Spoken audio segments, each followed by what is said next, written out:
Hello students, आपका फिर से स्वागत है एकेडमी ऑफ एक्सीलेंस के चैनल पे। और जैसे कि आपको पता है कि हम ऑलरेडी इक्विलिब्रियम चैप्टर को स्टडी करना शुरू कर चुके हैं। प्रीवियस वीडियो में हमने बात की थी regarding the introduction of equilibrium. So आज हम बात करने जा रहे हैं फिजिकल इक्विलिब्रियम के बारे में। ठीक है, सो हम बात करेंगे equilibrium in physical process. Equilibrium in physical process. So equilibrium in physical process में हम पढ़ेंगे वेरियस एग्जांपल्स के कुछ एग्जांपल्स के थ्रू मैं आपको एक्सप्लेन करूंगा कि फिजिकल इक्विलिब्रियम कैसा होता है। सो एग्जांपल में हम बात करेंगे फिजिकल स्टेट के बारे में। अगर कोई भी हम सब्सटेंस की बात करें, ठीक है, कोई भी सब्सटेंस हो गया, मैटर हो गया, exist in 3 physical state. Basic state की बात कर रहा हूं। मैटर एग्जिस्ट इन, जो हमारा मैटर है, that exist in 3 physical states। Matter 3 physical state में एग्जिस्ट करता है, सॉलिड, लिक्विड एंड गैस। सो इन्हीं फिजिकल स्टेट की एक फॉर्म से दूसरी फॉर्म में कन्वर्ट होने को हम डिस्कस करेंगे। क्लियर है? Conversion of one state into another. तो यहां पे हम कौन से इक्विलिब्रियम की बात करेंगे? सॉलिड और liquid equilibrium.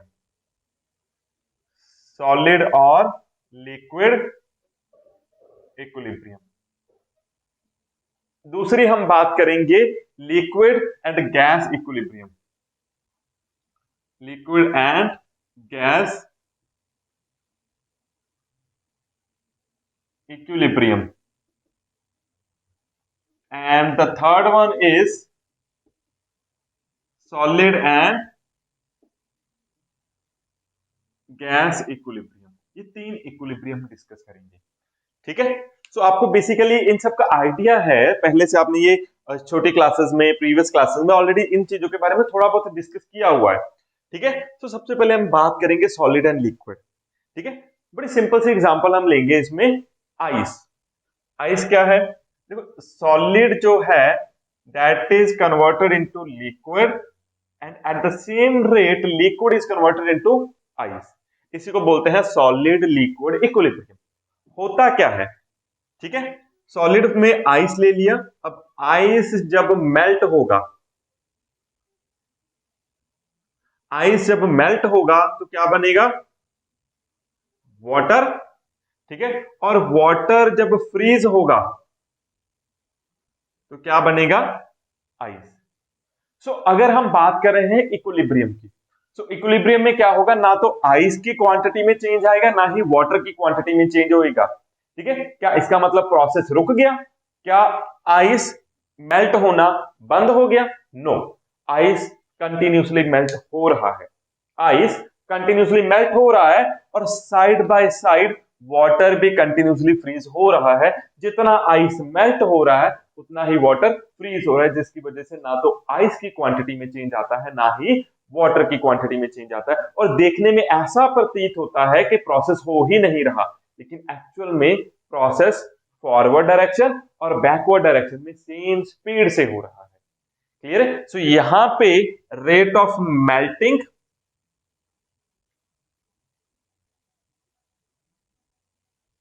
Is equal to rate of freezing. जितनी स्पीड से, रेट मींस एक तरह से स्पीड की बात हो रही है, जितनी स्पीड से आइस मेल्ट हो रहा है उतनी ही स्पीड से आइस वाटर फ्रीज हो रहा है। तो यहां पे दोनों का रेट इक्वल होने की वजह से इक्विलिब्रियम इज अटेन्ड। ठीक है, सो ये पर्टिकुलर जो मैंने लिखा, this is possible only and only at equilibrium. जब इक्विलिब्रियम अटेन हो जाएगा तो ऐसी कंडीशन आएगी। अब ऐसा, अब सोचोगे ऐसा कैसे हो सकता है कि जितनी स्पीड से आइस मेल्ट हो रहा है उतनी स्पीड से वाटर फ्रीज भी कर रहा है? ऐसा कैसे हो सकता है? ऐसा हो सकता है, लेकिन हर एक टेम्परेचर पर नहीं, एक पर्टिकुलर कंडीशन पे। दिस इज पॉसिबल ओनली अगर हम बर्फ को एक इंसुलेटेड फ्लास्क में रखें। जो बॉटल होगी वो इंसुलेटेड होगी। इंसुलेटेड मतलब ना तो उसके अंदर की हीट बाहर जा सकती है, ना ही बाहर से हीट अंदर जा सकती है। This is possible only in case of insulated flask. ठीक है, और 273 केल्विन और एटमॉस्फेरिक प्रेशर पे ही पॉसिबल है। This equilibrium take place in insulated flask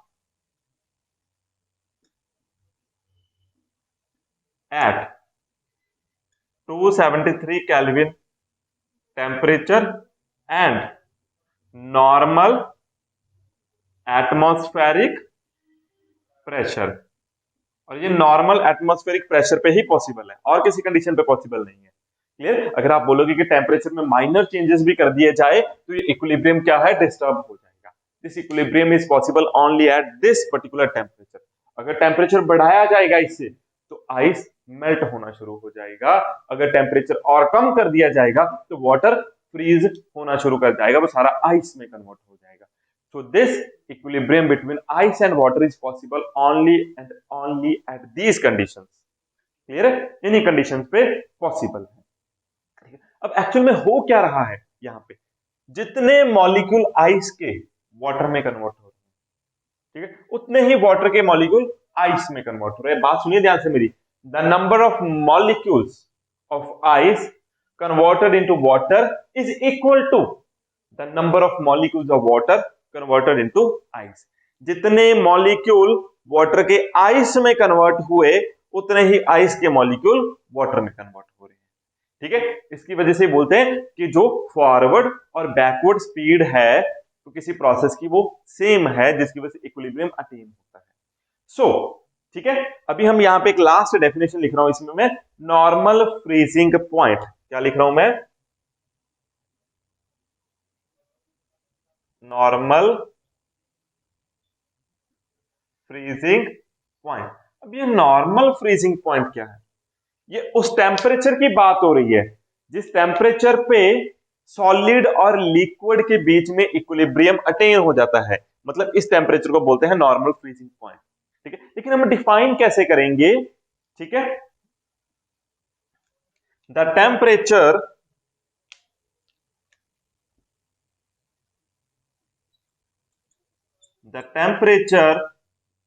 at which an equilibrium is attained between solid and liquid। जिस टेम्परेचर पे solid और लिक्विड के बीच में, सॉलिड और लिक्विड के बीच में इक्विलिब्रियम आ जाए, कौन सी कंडीशन पे? At atmospheric pressure, that temperature is called normal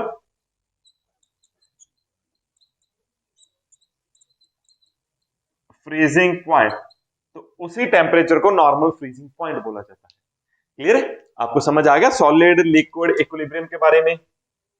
ठीक है, अब सॉलिड लिक्विड इक्विलिब्रियम के बाद हम बात करेंगे लिक्विड गैस इक्विलिब्रियम के बारे में।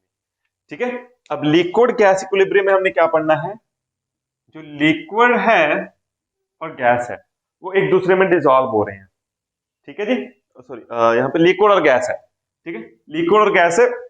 Liquid is converted into gases form, और पहली वाली लाइन को प्लीज उसको रेक्टिफाई कीजिएगा, वो बाद में डिस्कस करेंगे।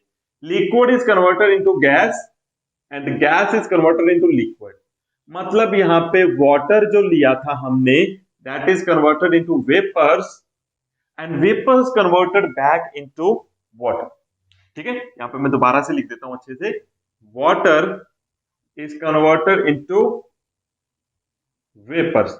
इस प्रोसेस को क्या बोलते हैं? वेपोराइजेशन, इवेपोरेशन भी बोल देते हैं। And it is converted back into water, this is known as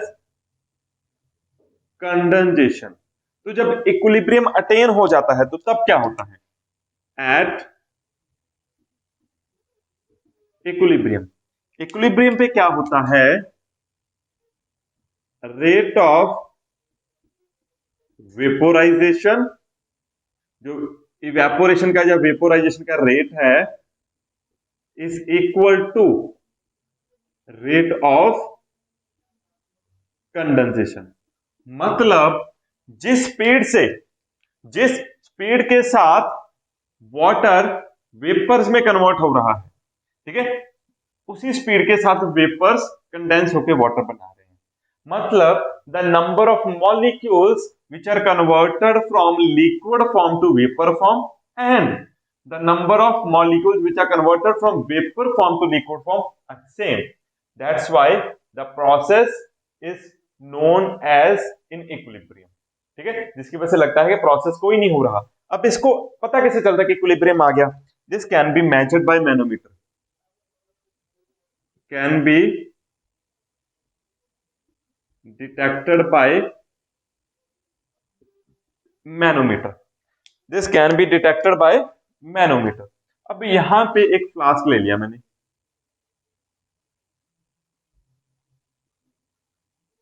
ये देखिए, ये हमारे पास एक फ्लास्क है, ठीक है, ये हमारे पास एक फ्लास्क है। इस फ्लास्क के अंदर क्या है, हमने देखिए ये लिया हमने एक लिक्विड, ये लिक्विड लिया, इस लिक्विड को हमने हीट किया, जैसे हीट किया वेपर्स बनना शुरू हो गए और इसी के साथ हमने इस तरह से एक ट्यूब लगा रखी है जिसके अंदर मरकरी होता है, ठीक है। अब वो मरकरी इस पर्टिकुलर लेवल पे है,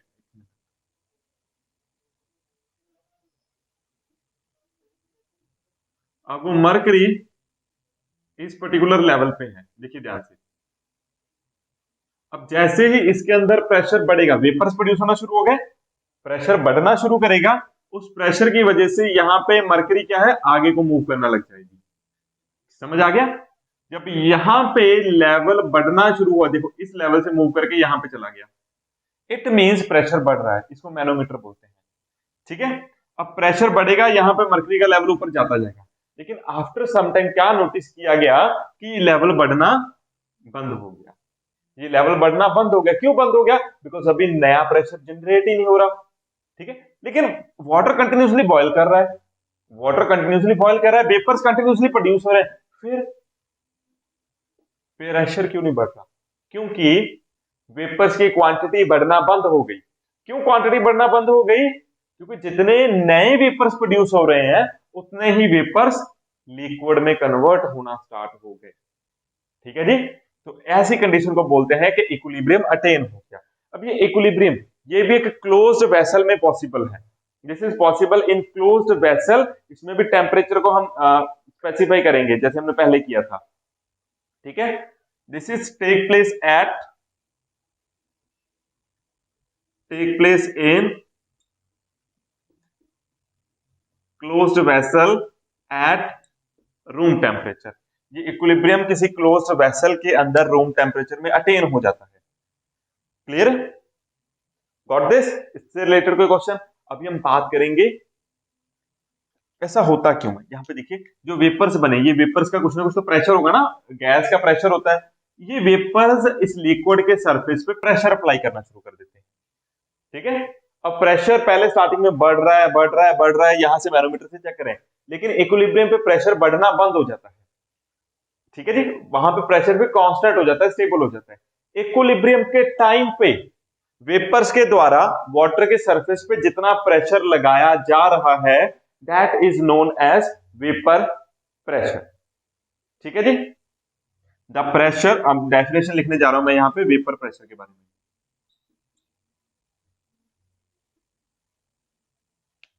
the pressure exerted by, the pressure which is exerted means applied by water vapors on the surface of solvent, इस solvent के surface पे, the pressure which is applied by these water vapors on the surface of solvent किस वक्त?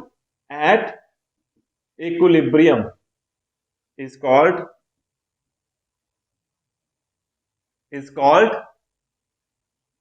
Vapour pressure, उसी को vapour pressure बोलते हैं। समझ गए? यहां तक क्लियर है? सो ये था हमारा लिक्विड और गैस का इक्विलिब्रियम। नेक्स्ट में हम बात करेंगे सॉलिड और वेपर के इक्विलिब्रियम के बारे में। यहां पे क्या होता है, फॉर एग्जांपल हमारे पास सॉलिड फॉर्म में कुछ था, ठीक है। एग्जांपल यहां पे मैं करूंगा iodine. We are having iodine in solid form, लेकिन जब इसको हीट किया गया it is converted directly into gaseous form, ठीक है। और इसका रिवर्स इज आल्सो पॉसिबल, ठीक है, गॉट इट। अब क्या होता है, दोनों केसेस में क्या बोला जाता है, sublimation.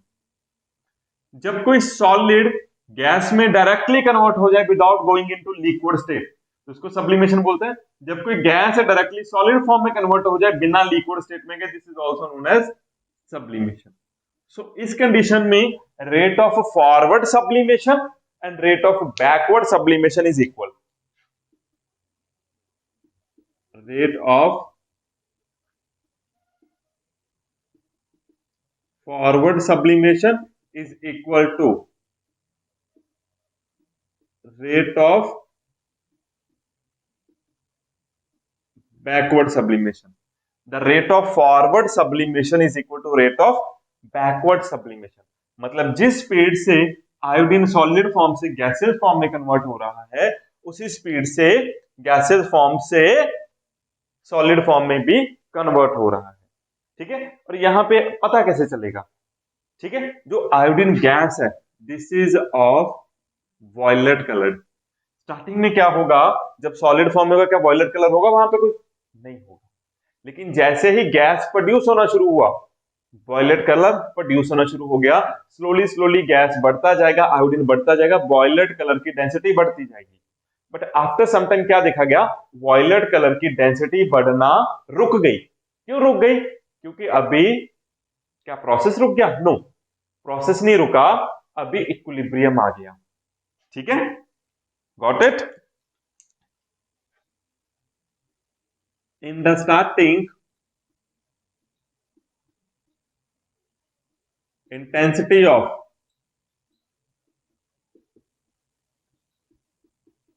violet color start to increase due to formation of iodine gas, क्योंकि आयोडीन गैस बन रहा है due to formation of iodine gas. But after some time density बढ़ना रुक जाता है।